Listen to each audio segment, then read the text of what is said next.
Hi everybody. So we're gonna do some going home instructions. I have supplied your puppy with a leash and a collar that is appropriate sized. And I know we all like to get really fun collars and leashes on our puppies as soon as possible, but make sure that they're not too big, too thick, or too tight for the puppy. If they are, it really can affect how well they train, and they can balk at it or resist it. So the size that they're coming home with is actually the age appropriate size. So maybe roll with that for a month or so, see how they do, but then don't go to real thick collars. These are little kids and they need thin collars, okay? Otherwise it makes them feel like they're being choked. Same thing with those leashes. If they're heavy, it hits their chest and they'll just be like, nope, I'm not playing. Also, when you're going home, a harness is super helpful. If you're going to attach them, if you're driving alone and you have them in a booster seat, which I love, the doggy booster seats, that's how I always bring a puppy home when I'm doing it alone. And it's like it has a little leash built into it that attaches to the harness so that they're not gonna hang themselves. And of course you wouldn't want to leave them in the car alone on that. But if you're driving with someone else, best bet is to just have them hold the puppy in their lap in a towel, on a towel or blanket or something, with some toys and all that. Do make sure when you're traveling they've got toys and treats. I try to use kibble as much as possible so they're not getting full or it's not too rich for them. And have water for them as well. Those little silicone travel bowls that are collapsible are great. And before you start off, if you're traveling alone, it's great to do a little training session. So put them in their booster seat or whatever, click and treat, click and treat, click and treat. For that, I would use a high value treat. And then just make sure they're comfortable before you start out. And I can help you with setting up a harness and all that kind of stuff if you're doing that before you leave. Let's see. I'm making sure I got everything in there. Oh, and the treat size you're gonna use, a quarter of a size of a pea or a half a size at most, because we don't want them to get too full. It's too rich and can give them diarrhea. Plus these guys' tummies are so little. They eat such a little amount of food. When you're traveling, if you have to stop at rest areas or to go to the bathroom, don't go where other dogs go. That's how a lot of diseases and parasites are transferred, and these guys aren't fully vaccinated yet. So what we often do is we'll go to like a restaurant to potty them, or we'll find an empty parking lot with some grass. We don't go where all the dogs go. Rest stops are tricky because a lot of the show animals go there, and usually, sadly, those often are ridden with parasites and diseases. Not all of them, but it's not uncommon. I was shocked when I was breeding cats that is like very, very common in the cat show world and the dog show world. So we just go where other dogs don't go. Don't let them sniff other waste that's been left lying around. And don't go to places like dog parks. I don't ever recommend them. I know the idea is great, but really bad parasites that can even transfer to people, like Giardia, that is just horrific to get rid of. Or there's Bordetella that's passed through urine, and saliva if they're drinking out of the same bowls, which a lot of them do there. Not to mention just here we've had a couple of dogs attacked, and one dog got killed this year at the dog park. What we noticed is at dog parks, a lot of people aren't there really paying attention to their dogs, and it's not good. So anyway, there is a really cool spray you can get. It's called Adaptil, ADAPTIL, and they have one that's called the travel spray, and Amazon has it. And it's the calming smell of hormones that's released when mama nurses, and that calms them down. I do that over my big dogs if everybody's ramped up, and I do it over the puppies too. So I will spray. I'll have it with me, and I'll spray when you guys go. But it's a good thing to get, and I need to add that to my favorite things list. When you get home, take them potty right away before you go inside. Try to have their entrance be calm and quiet, not have the neighborhood there and all the relatives and everybody that wants to come see them. It's a good time to practice your no and say, you know what, we're gonna start this bond out right with our puppy and let them feel safe. And when they're ready, we'll go at their pace and then we'll bring people in or bring people over. Tell kids and adults to not smother the puppy, to let the puppy just check things out as they want, and we can smother them physically and verbally. So and I'm a very verbal person, but I do recognize that. But just let that puppy kind of wander around. You can say, "It's okay. How you doing, sweetheart?" Or "Come here," like that kind of things. But if they don't respond, just let them have their time to check it out. I would just recommend sitting on the floor in the middle, and they'll come and sit in your lap maybe if they're scared. Also, have a chair sitting out if you're outside and inside, so that they have a place to hide. They can go underneath there and feel a little bit safer, and that'll help them to feel brave. They can check it out from there and then maybe venture out a little bit.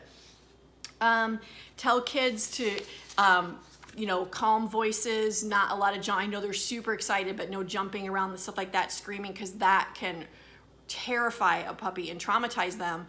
And then we're in a situation where you're having to go back and undo an emotional response that's been conditioned, where we need to redo it to where they're happy to see you or happy to be there versus scared. Potty training, we did a whole video on that, so I encourage you to watch it. And feel free to reach out with any questions. These guys are doing awesome at it. Augie was in the kitchen yesterday, one of my puppies, and he's 5 pounds, barely. I think he's 5 pounds, 4 ounces. And we had just come in from being outside for like 45 minutes, and he all of a sudden started running around, a little bit frantic, whimpering and running. And I realized he had to go potty. He didn't want to go in the house, even though there was a great big litter box right there in my huge kitchen. He's like, nope. So I let him out. He ran, went potty, was so happy, and then ran back in. I was proud of him. He deserved a gold star. So just pay attention to their little cues. Bedtime. So I recommend the crate right by your bed, even if that's not where you're going to end it. In the beginning, to start there is great, if like for the first week or two, and then you can start to slowly move it away if that's where you're not going to keep it. Have them go potty right before you put them in there. Remove their collar so it doesn't get caught. I've heard horror stories about that.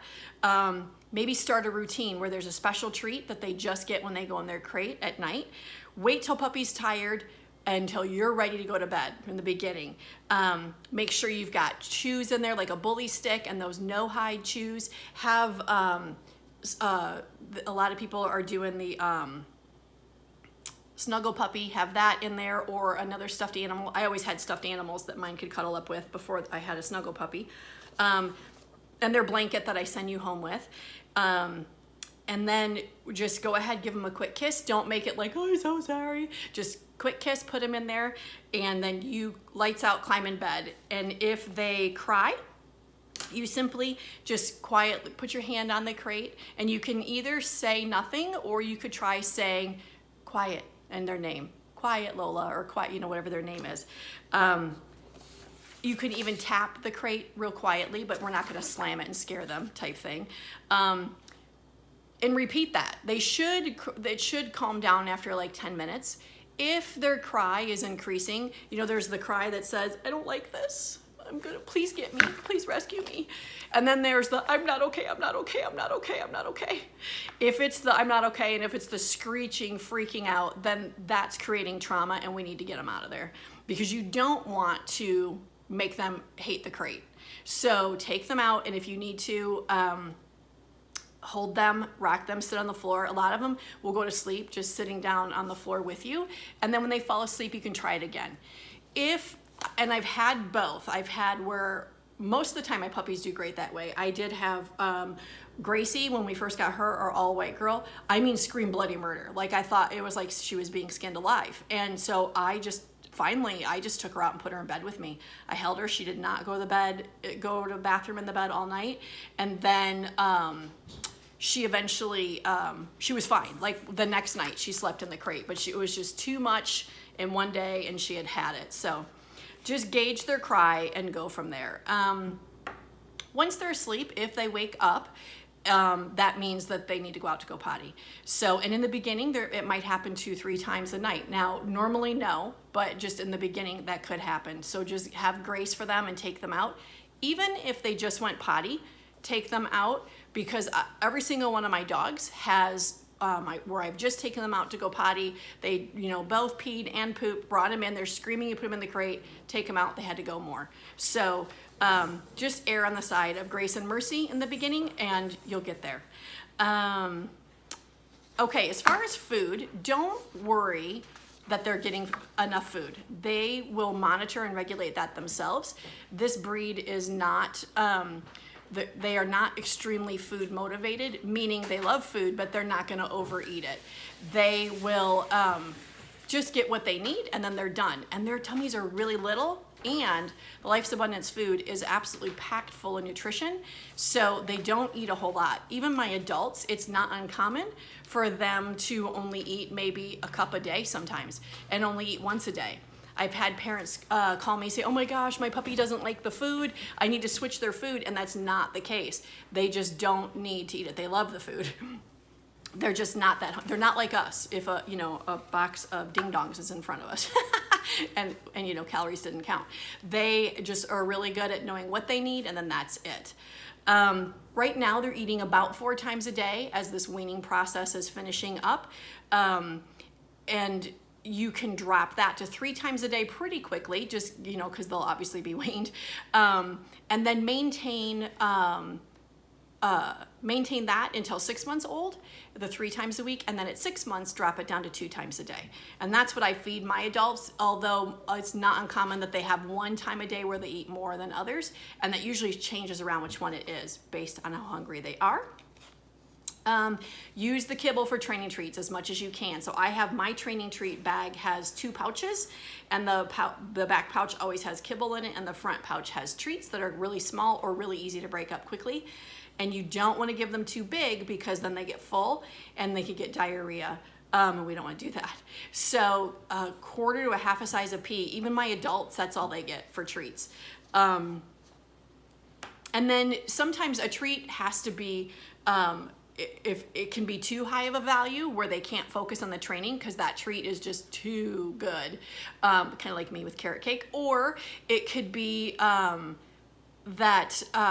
sorry, I'm getting emails from everybody. It's distracting me. I'm wondering what I forgot to attach. Or it can be not high value enough. Like, for example, Lola, our little girl we have right now, she is like, yeah, no thanks, I don't want the kibble. Now, if she's really hungry, she'll eat a couple pieces, but if not, then she'll just like let it fall to the ground. She's like, sorry, you're gonna need to do better than that. Okay, I'm reading through. Oh, and I wanted to say too, so some of us have had bigger dogs, like a lot of us have had sport dogs that, they're very food motivated, and they'll, eat themselves to death. So it is a big difference what you're switching to. And also we've fed different foods, and I was in the same boat where they had to eat a lot more because it wasn't as nutritious. And it's kind of like if I eat McDonald's, I'm starving within 2 hours because it's not really nutrition. Sorry, it's true. And actually, the average dog food is 7 times less nutritious than the average fast food diet. So we're used to them having to eat a ton. So I just trust me, the Life's Abundance is the best food that they can get, and it's not that they don't like it if they're not eating tons. Let's see, I'm making sure I've covered everything. One of the other reasons that Life's Abundance is so nutrient rich is because it's slow cooked, which is very rare. There are only a couple of brands on the market that do that. And what that does is it preserves the nutrients. And if you look at other brands, they'll say, well, we have omegas in our food, or we have an antioxidant system, but then it's not in the guaranteed analysis of what's in the food.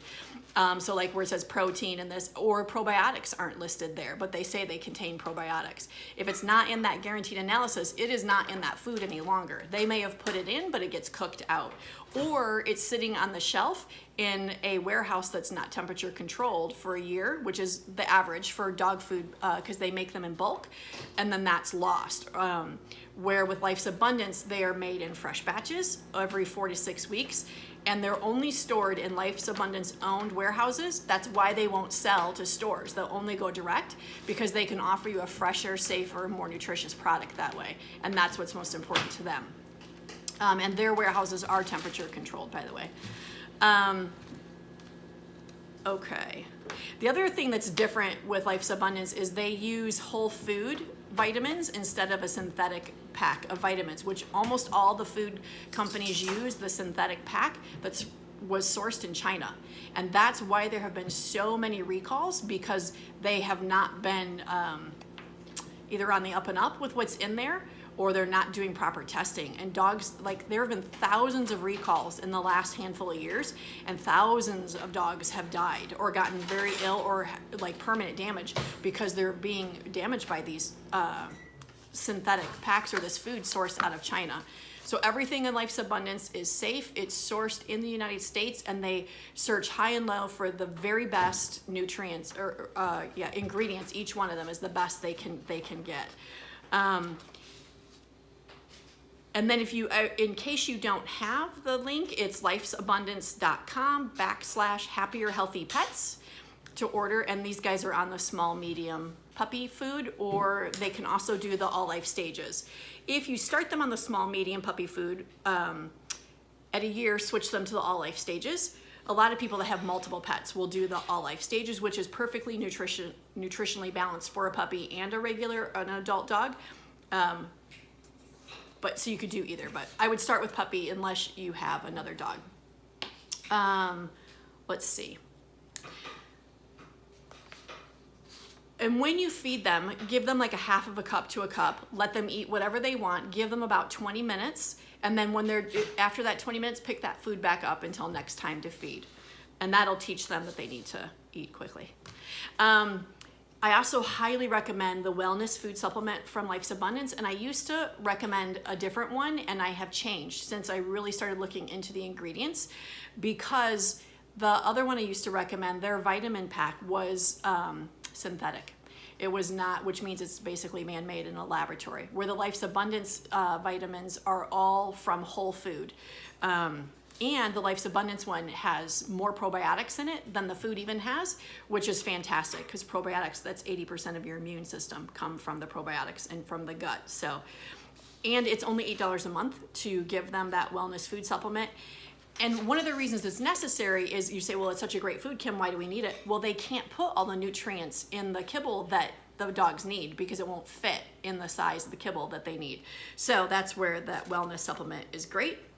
There's no food in the world that has all the micronutrients in it that will give you that supplement. And I break it up and use it as a treat. The puppies love it. And you can use it throughout the day or all in one sitting. It helps them to thrive instead of survive. And it boosts their immune system, which is already taxed greatly from growing. It's not fully developed yet, actually. And the stress of moving. It's like one of the best days of your life, but for them, they're like, what's happening? Anyway. I highly recommend you feed them in their crate or their playpen. And I also recommend teaching them the wait command before they eat. It teaches them self-control and also teaches them that you're boss of their food and will protect them from growling at little kids or people if you get too close to their food, that resource guarding thing. So you have the food bowl in your hand, you go to put it down, and if they go for it, you say, wait, and you keep doing that, and they're going to catch on and they'll start to sit. And you can even body block them a little, put your hand or your leg kind of between them and the food, and then you put it down and say, okay, and then you can extend that time that you make them wait as they get used to it. But it's a little trick. The other option you have with food is to free feed them. And I would just leave that in their crate then during the day, or their playpen. I love free feeding. It's wonderful, especially with this breed. I've never been able to do that before because we always had sports dogs that would eat themselves to oblivion. The only disadvantage to that when you're potty training is they usually have to go to the bathroom right away. And if you're not right there, you might miss it. So just gauge that, whatever works best for you. And the other thing I would say is do filtered water. If you see dogs, and our boy Creed is this way, his eyes, they're a lot better, but his eyes leak a lot, and that's from toxins because the breeder that had him didn't use filtered water. And so I've detoxed him once and it got way better, but I have to do it again. I had to give his body a break, and then I'll do it more because their little organs can't handle all of the minerals and the, quite honestly, toxins that are in our water. Sorry, Google it. Okay, as far as baths, really these guys, unless they jump in a mud puddle, really only need to be bathed when they're groomed, which is about every 6 to 8 weeks or so. But you're free, feel free to in between if you need to. The biggest thing that I do is I trim up around their ears, their eyes, like right on the sides of their eyes starts to grow and they can't see, and their eyebrows grow down and they can't see. excuse me, and then their feet, around their feet starts to get really big looking, and so we just trim up nice and neat right around their foot. Yeah, those are the main places in between grooming. And then of course, trimming their nails every couple of weeks or so. And if you don't want to trim them, you can take them to the groomer to do their nails. Usually every couple of weeks when they're growing puppies, maybe 3, you have to gauge it, how much they're out walking. Yeah, and if they get sharp. I sent out a whole grooming email that gives you the guidelines of how long and all that. And if anybody needs it again, feel free to shout. But the Australian Labradoodle look is that short ear cut right up to their ear leather. Their legs aren't buzzed short like their bodies. Their legs are 1 length longer than their body. And don't let groomers shave between their eyes like they do to poodles. That's terrible. It's a terrible thing. And a lot of groomers like to leave the ears long, but that should be short. And then don't let them cut their beard too short. That's characteristic as they have that longer beard, that fuller face, and it's called a puppy cut that they have on their face. Let's talk about biting. Puppies bite. Part of this is when we're teaching calm, and calm is all in how we treat them and the expectations we set. We had a lab, and so I always was, you get a tennis ball and a tennis racket and you run that thing until he drops. Like, that's your only prayer and hope of surviving the day. But that's not the case with these guys. So when we got Gracie, I was doing that with her and realized I was training her that was what was to be expected and that was normal. Calm is taught. So once I figured that out, I backed it off. Now we still play and she loves to, but I don't have to. I haven't created that. And it was almost like this frenzy every morning. She would greet me, let's go play. And now she doesn't, she didn't do that once I figured it out and stopped doing it. So when they're biting, sometimes you can distract them with a toy. And when I say is have a toy with you at all times, or have a basket of toys you take outside, or sit down on the floor with them, and little ones that you can just shove in their mouth and, let's trade. Well, I'll take my hand, you get the toy. It could be that their teeth are hurting, which I've noticed that with this litter the last couple days. They used to be so gentle when they bite my hand, and they're not anymore. So I just keep shoving treats in there. And another tip is use a like texture. So if they're chewing on your coffee table, then give them something hard to chew. Or if they're chewing on your hand, then something softer. Another trick is to just pick them up and redirect them, like take the part that's trying to, gnaw your flesh and direct it another way and distract them, just like with toddlers. Or might be that they're ready for a timeout. Like if they won't stop, if they get overstimulated and keep coming at you, which is not normal, but if that's happening, that means they're either really tired or they're overstimulated, and both mean they need a timeout. And sometimes then we need a timeout too. It could be that they're bored. So take them for a little walk. Remember, their legs are little and they can't go far right now. Teach them how to play hide and go seek, or find their toys. Or another great game is to take a muffin pan and put treats in some or all of the containers, and then put a tennis ball on top of it. And they love those little size tennis balls. And then they have to dig them out, because anything that requires mental thinking, 15 minutes of that is equivalent to an hour of exercise for these guys. So that is a huge help. You can also train them out of it. So if they're biting you, they're bored, they're just being naughty. So put them into a sit, or put them in, do the lie down, or teach them touch. I was doing that the other day in a video. Or, it's time to learn another trick. And I find with these guys, they're naughty because they're tired or overstimulated. They're bored. And these guys are smart. They need commands for you to be able to run through with them. It's called puppy calisthenics, and they need to be able to run through them. My last litter, like the same week, I was babysitting one of the puppies 2-3 weeks after they went home. And at the same time, 3 other parents are contacting me. My puppy has become a monster. And so I figured it out. It was with Ellie that she was too smart. So I started teaching them how to twirl and how to twirl the other way. She just needed to learn. I started taking her into stores and making her lie down, practicing lie down, and doing extended stays in stores, those kind of things. And I think I have some training videos on that on the YouTube channel you can see. So training them out of it is really helpful. And again, it might just mean that they need a nap. These guys sleep a lot. like they sleep 2-3 hours at a time, 2-3 times a day. Now that can change, just like toddlers, you finally figure out their schedule and then it changes, but they need that downtime. And even when they're to the point where they're not needing that much sleep, which my adults sleep that much, they still need that downtime in their playpen with a chew toy or a bully stick where they're learning to be calm and learning that life is not all about, constantly being entertained or pet. It's actually super good for them, and you'll find their behavior is much better. My puppy Ellie from the last litter I had, she's super smart, and her mama was doing Baxter Abella, and she was like, I'm having a terrible time. Ellie is growling at me all the time, and she's just being naughty. And I watched her. She is at the salon where her mom works, or it's actually her mom owns the salon, and I watched Ellie just being naughty, and she needed to sleep. And she wouldn't put herself to sleep because there was so much happening. So Chelsea had to take her and put her into a crate. She said it's all the difference in the world in little girls' disposition after she's had her naps.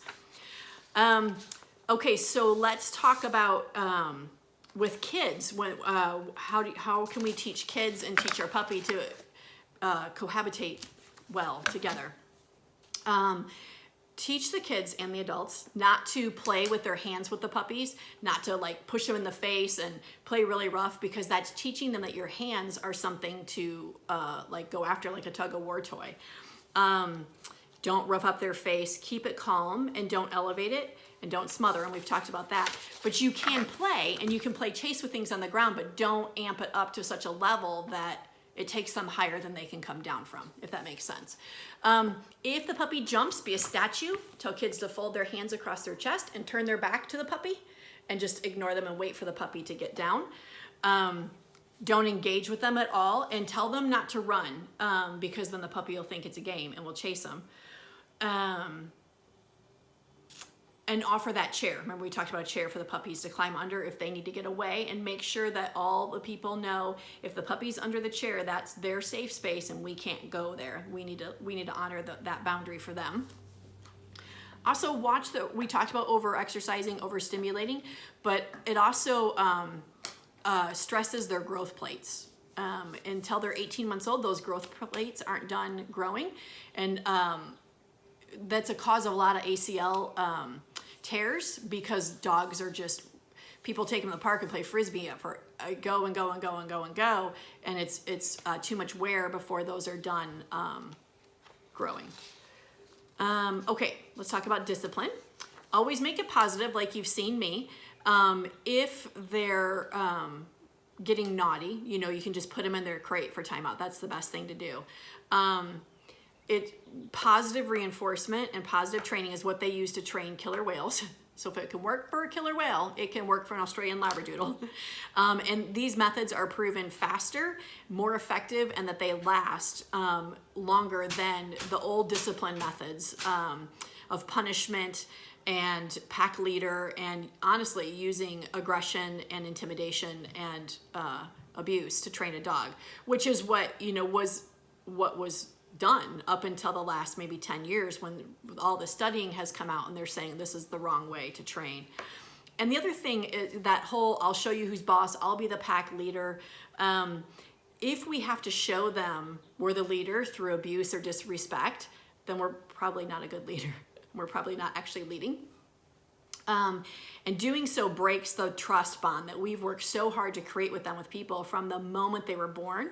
And it'll cause them to hide from you. It'll cause them to shy away. And if you see that, reevaluate, am I getting angry and they're seeing it, or that kind of stuff. I always used to tell my kids when they were young, okay, I need to go in timeout because I'm about to lose my cool. And these guys are really good as far as puppies go. But if it gets to that point, just back away, pull yourself away, and regroup, right? Also remember, these puppies only have a second long, like 1 or 2 seconds long memory. So if they go to the bathroom on the floor and we scold them, they don't know why we're scolding them. And people will say, but they do, they're cowering. They're cowering because they are incredible at reading our body language and our emotions. And so they know we're upset, and so they read that and they hide. And so just remember that. Redirection is the #1 method of discipline that you'll have, and timeouts.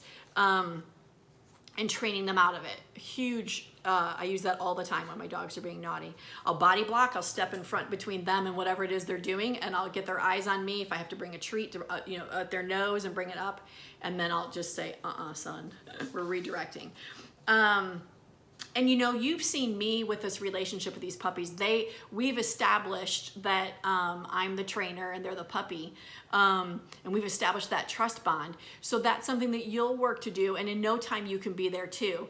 So just work to, the same way you've seen me do it with them. And that's where a professional trainer or a great class or Baxter and Bella can be so helpful to teach you how to do that. Let's see. Interruptions. So just like toddlers, right? When your kids were little and you'd say, we have to leave the park, and they'd scream and throw a fit. So we're going to train them how to be interrupted well. So if your puppy's chewing a bone, practice going up to them, have a really high value treat. Just take the bone away, give them the high value treat, say, good boy, and walk away. Or if you pick them up and they growl at you, practice this. Just practice picking them up when they're doing something. You think, oh, they're going to be agitated if I pick them up right now. My dog has my shoe. Creed, leave it. Good boy. He just carries them. He doesn't eat them. He just carries them. Creedy, good boy. I lost what I was saying. Oh, so pick them up and give them a treat. If they're growling, just pick them up, give them that treat. It should stop it. If not, they probably need a nap. Okay, crate time and playpen. I am a big advocate of them having time during the day, like I talked about, where they've got that downtime in a crate, or I prefer playpens, but you can do a crate too, either way. Make sure that they've got toys in there, that they've got their water, they've got a potty area, or that you're gonna be there to let them out if they let you know they have to go. That they've got chews and a different variety of chews to have, bully stick and a no hide and a Benny Bone, and get those Benny Bones, the puppy Benny Bone pack, and take out a pair of pliers and just rough it up because they like it rough. I know it looks nasty, but that's how they like it. And then when you go to take them out of the crate, if they're jumping up and screaming, turn your back to them and say, and then as soon as their feet hit the ground, you kind of look at them, yes, click and treat, and then you take them out. Let's see.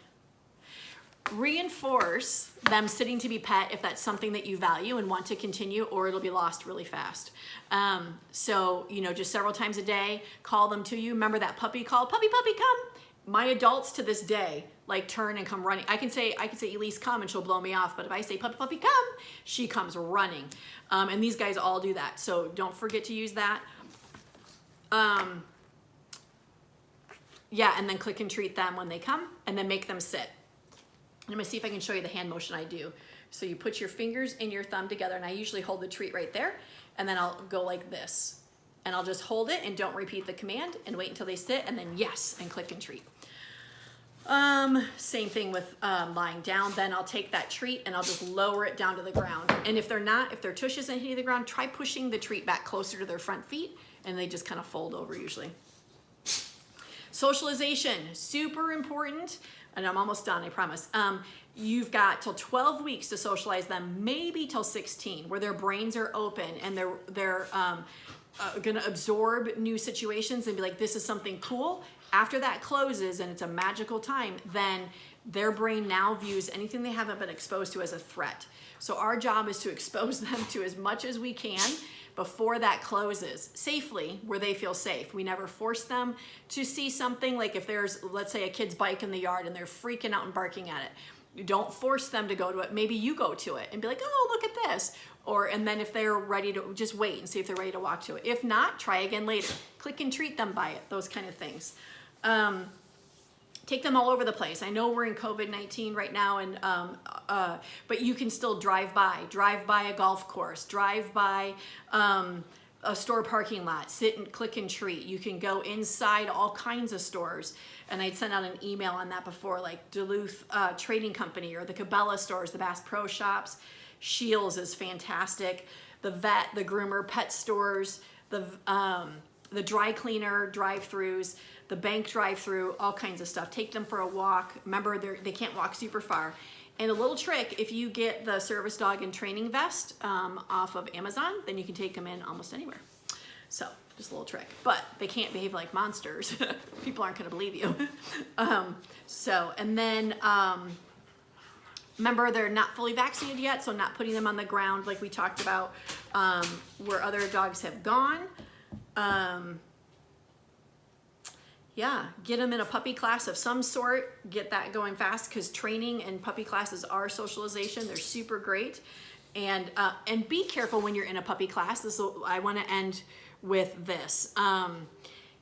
One of my puppies, Jazz, they went to a puppy class. There were 10 puppies to one trainer, which is way too many. Should be like 5 maybe per trainer. And the first thing the guy did was said, okay, everybody, to let your dogs off the leash and let them run and play. And these big dogs came running and scared Jazz, and they were running roughshod over them, and it was a terrible situation. And Jazz was terrified of dogs. I mean, terrified. And they called me distraught. What do we do? And we walked through a plan, and they worked with Jazz with their daughter's dog and stayed way far away so Jazz was comfortable, and just clicked and treated, and did short sessions with that. I walked them through how to do it, and it took like several, I think 2 or 3 different times of working with them several times to get her back okay again. And then now she loves dogs and plays. So just really be careful when you go to a class, or like Petco and PetSmart oftentimes do puppy play times. Check out that trainer. Do they know what they're doing or not? There's awesome ones and there's terrible ones. And you don't want to let them scar your puppy, because one exposure creates a conditioned emotional response. And if it's the wrong one, then you're going to have to work really hard to create, I just saw that that's crooked, to create the correct conditioned emotional response that you want. I think it's still crooked. And then it's great to take them all the way through training so you can get that Canine Good Citizens test done. That's when you know that you're probably going to see a lot of reward in your work. All right, I think that's everything. If you have any questions, don't hesitate to let me know, to reach out. I'm here to help always. Just because you now have possession of your puppy doesn't mean that we're not still equally vested and here for the success of the whole relationship that you guys have. You guys are awesome parents, and we're so thankful for you, and enjoy those sweet little babies.